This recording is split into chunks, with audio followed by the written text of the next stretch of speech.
And then following up again on the ceasefire deal in Lebanon, you said that the statement was coordinated with Israel.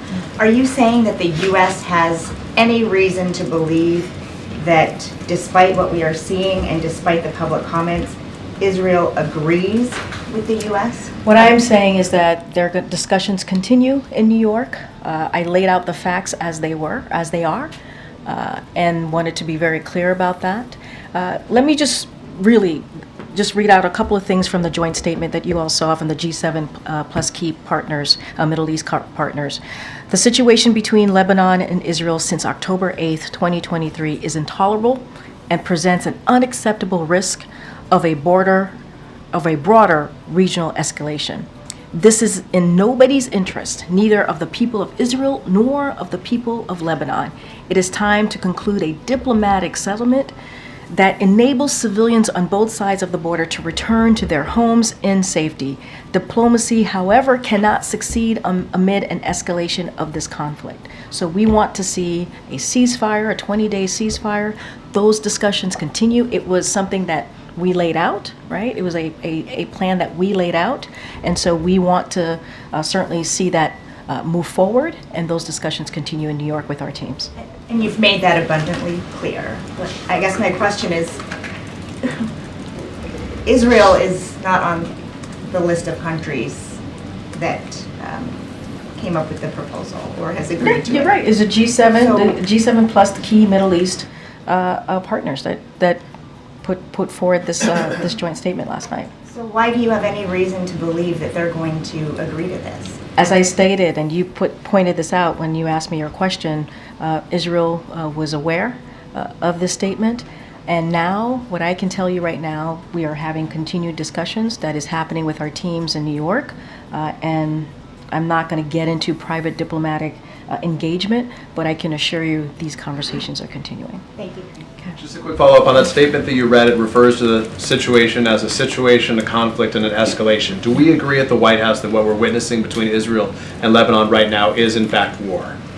I'm not going to get into semantics from here. What we know and what we are seeing is that this cannot continue, and we want this to end, right? We want a peaceful solution here.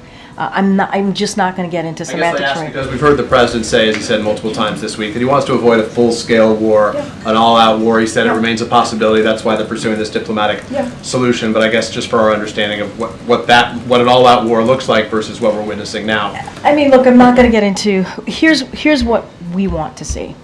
We want to see a 21-day ceasefire to give us the space to have that conversation, so that we can have a negotiation to end this. That's what we want to see. And so we believe this gives us an opportunity to do this by calling for a 21-day ceasefire, to be more clear. And so it's important. It is intolerable what's happening. It cannot continue for both sides. It cannot continue.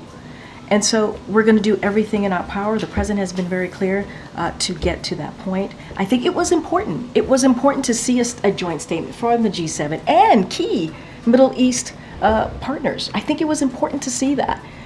You see countries coming together and seeing what's happening. The tensions need to stop. We need to get to a ceasefire. And so that is what we're trying to get to here. We're going to continue to have this discussion on getting to that 21-day ceasefire. That's continuing in New York, as you know. UNGA continues, right? Even though we're back here, and so our teams are there. They're having those discussions. They're doing these diplomatic conversations. You hear us talk about it all the time. Diplomatic resolution is key.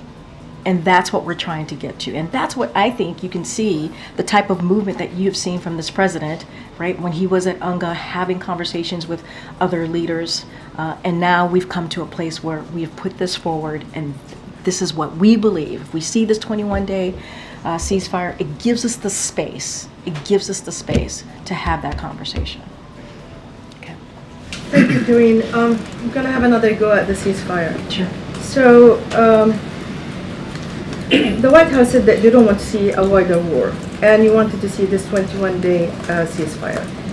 But yesterday, a senior administration official described this proposal as a breakthrough.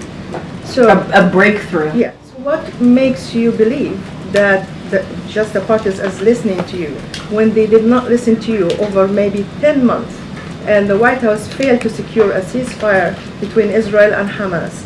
The party changes now is Israel and Hezbollah as opposed to Israel and Hamas.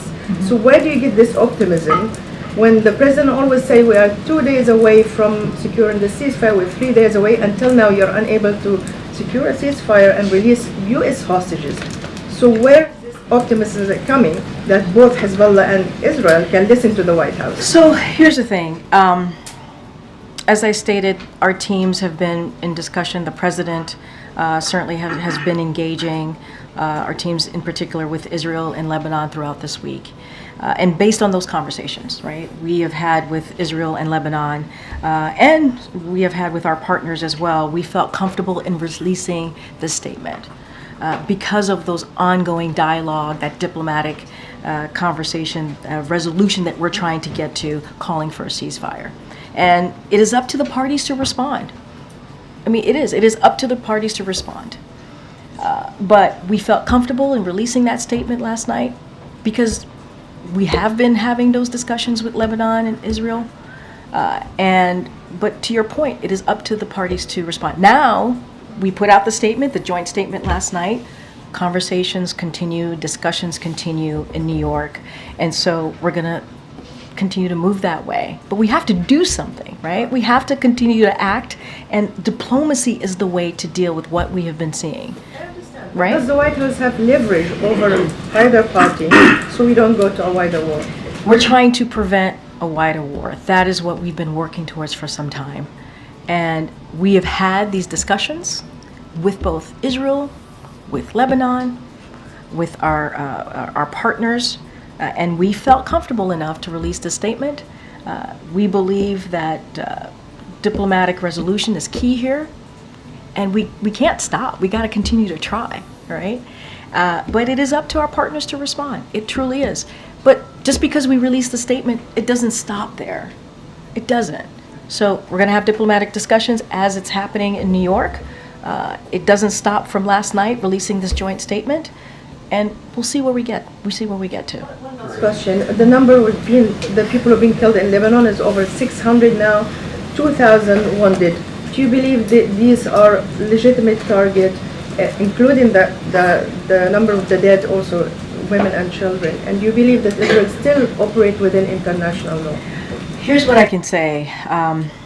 We want to see the tensions end. We want to see a ceasefire. That is what it's what we're seeing right now, and this is in our statement. It is intolerable what's going on right now. It cannot continue, and it's not good for either side. It is just not. This is why we're trying to get to a diplomatic solution here. And you mentioned children and women. Nobody wants to see that. We don't want to see that. And so we're trying to get to a diplomatic solution. That's why we called for, we laid out a path, a call for a 21-day ceasefire. And that's why we're continuing to have these diplomatic solutions, right? Diplomatic conversations. We have to do this. We have to. That is the way out of this.